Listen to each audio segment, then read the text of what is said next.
Alright, in the next section of this film, ignoring this again, I want to deal with things at this end of the kitchen and this corner here. In looking at this, to me, this is a long expanse without any break, and in case I thought a person might want to divide this space and give the dining room some of its own division or integrity, at least at the ceiling level. So this is what these lines represent: the soffitted area. They represent this area here, the beam, which is necessary, and the soffit across here. And so the first thing, in order to create that division, that I thought ought to be done is this soffit probably could be stretched straight across here.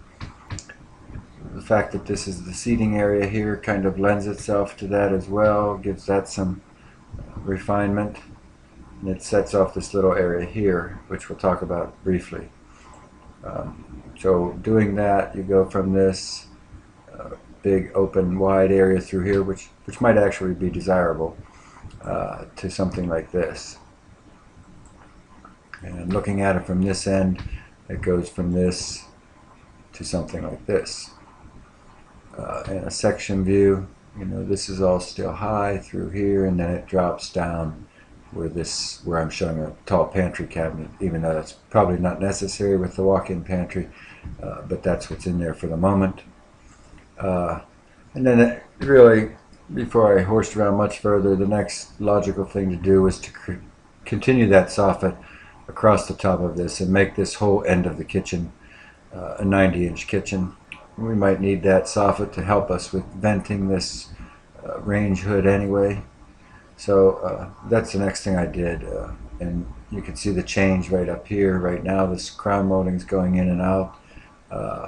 We put this in the last little section. We put this little low soffit here, and so I've just continued that across now where it comes all the way across.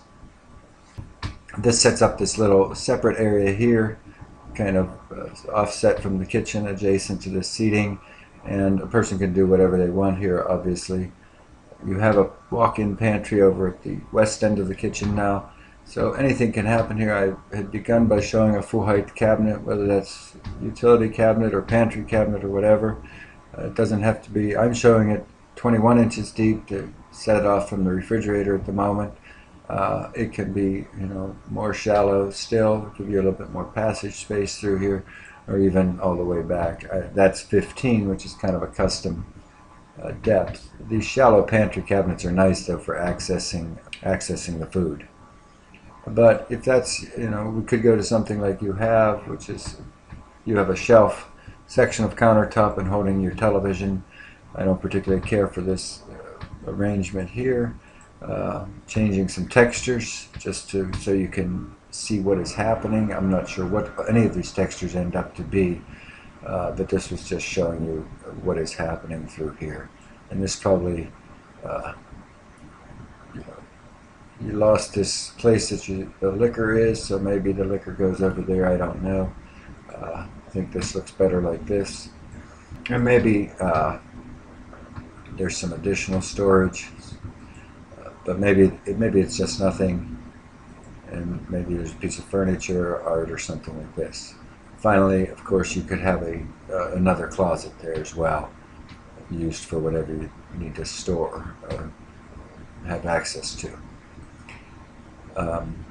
Looking at it from this side, those same permutations in reverse. There's your closet, coming down to the furniture and art, the little break front or whatever you want to call this situation, open as a little work desk planning area, pantry cabinet.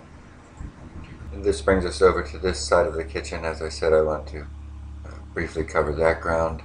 The interface here, this doesn't work in my opinion, so this will get changed, but first we'll look at the interface down through here. There's not a lot that right off the bat that can be done with that, particularly if we leave these cabinets in place. I suppose if these cabinets were replaced and reconfigured, the plane of this wall could continue over and maybe make this transition a little smoother. But assuming that it does not, this is something like what we have over there at the moment. And so I think the soffit should probably just come down, creating a 90-inch kitchen on this end of the room. I didn't like this overflow of cabinet crown from this margin here, so that gets pulled back a little bit, like that. And then at that end, whether you just leave it like this, and there could be little pieces of photographs and this sort of stuff to fill this space, which is probably the best way to go. But just briefly to cover some alternatives, these are just some of your typical shapes at this end, and those shelves can be, again, for little photographs like you have on your open shelves over the bar at the moment, and just some other permutations. Bookshelves. I think if you need and want some book shelving in the kitchen, though, there's all sorts of space in this island where that could be accomplished. And then from this end, the same kind of permutations in reverse or in whichever order. And so we're back to there. And then next, of course, we just continue that same idea across, at least like this. There's the skylight. I think we talked about this earlier. Skylight in place with that soffitting in place like that, or not. And maybe like a trimmer look where this comes straight across.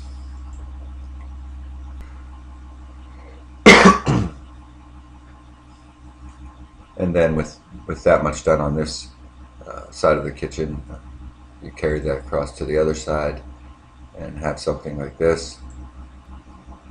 Maybe you have it come straight across like this.